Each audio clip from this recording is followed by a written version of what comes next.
안녕하세요. 우리 삶에 너무 깊숙이 들어와 있어서 그 힘을 거의 느끼지 못하는 물질이 하나 있죠? 네, 바로 카페인입니다.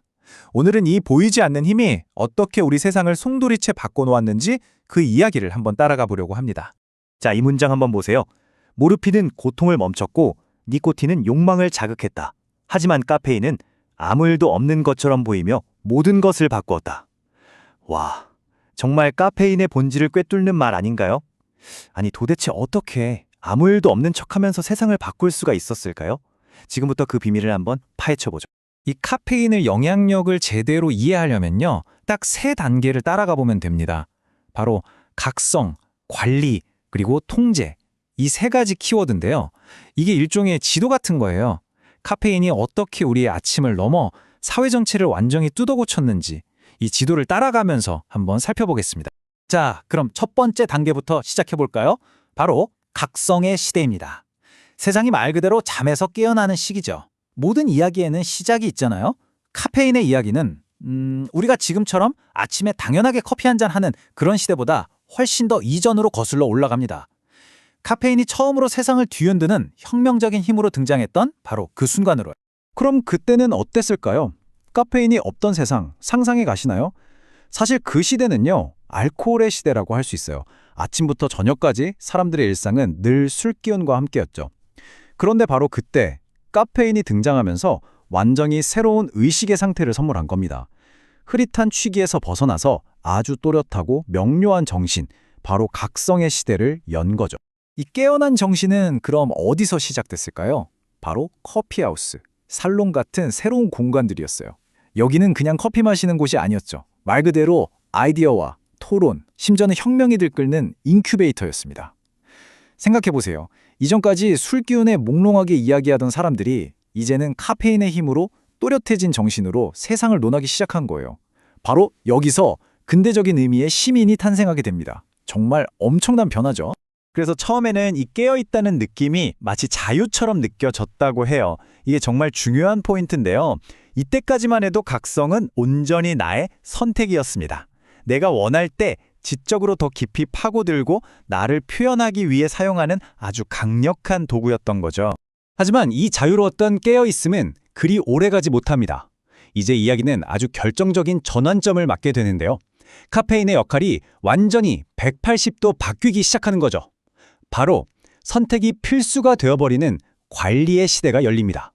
이 표를 보시면 그 변화가 한눈에 들어오죠. 각성의 시대에서 관리의 시대로 넘어가면서 모든 게 바뀝니다. 예전에는 생각을 위한 도구였던 카페인이 이제는 노동을 위한 도구가 되고요. 순수한 개인의 선택이었던 것이 이제는 경제적인 필수품이 되어버린 겁니다. 바로 산업화 때문이었죠. 생각해보세요. 거대한 산업이라는 기계가 돌아가기 시작했습니다. 이 기계를 쉬지 않고 돌리려면 뭐가 필요할까요? 바로 연료죠. 카페인은 이 산업시대에 정말 완벽한 인간 연료였던 겁니다. 노동자들이 정해진 시간 동안 저 공장 시계에 딱 맞춰서 졸지 않고 집중력을 유지하게 만들어줬으니까요. 생산성을 위해서 피로는 반드시 없애야 할 적이 되었고 커피는 그 적과 싸우는 가장 강력한 무기가 된 셈이죠. 결국 이렇게 된 겁니다. 깨어있는 것은 더 이상 나의 선택이 아니에요.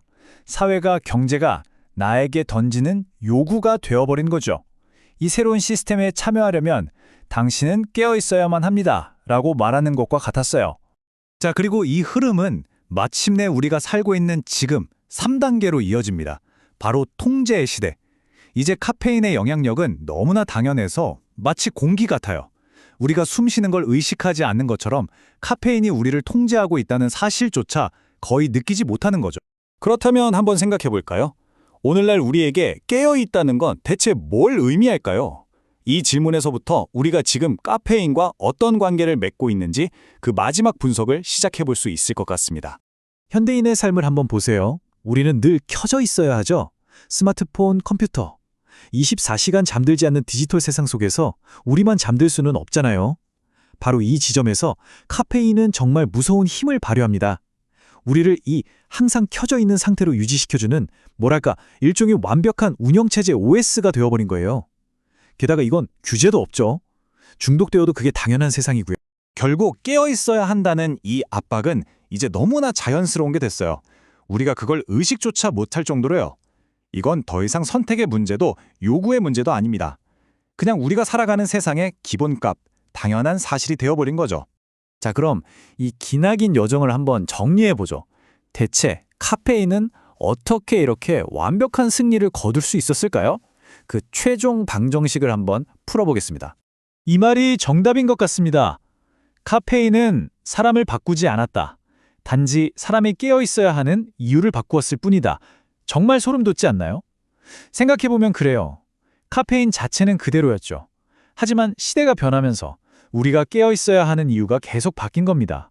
지적인 자유를 위해서, 공장의 생산성을 위해서, 그리고 이제는 디지털 세상에 접속하기 위해서. 카페인은 그 모든 요구에 완벽하게 들어맞았던 거죠.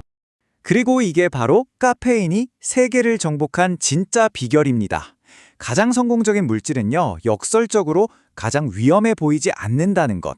카페인은 세상을 뒤엎는 혁명을 일으키면서도 그냥 평범한 아침에 커피 한 잔, 오후에 차 한 잔으로 완벽하게 위장하는데 성공한 겁니다. 우리 일상 속에 너무나 깊숙이 숨어버린 거죠. 자, 그래서 마지막으로 이 질문을 여러분께 던지고 싶습니다. 지금 여러분이 마시고 있는 그 커피 한 잔, 그건 정말 여러분이 깨어나기 위해 스스로 내린 선택인가요? 아니면 그냥 이 거대한 시스템의 대열에 합류하기 위한 일종의 의무인가요? 한 번쯤 생각해 볼 문제 아닐까요?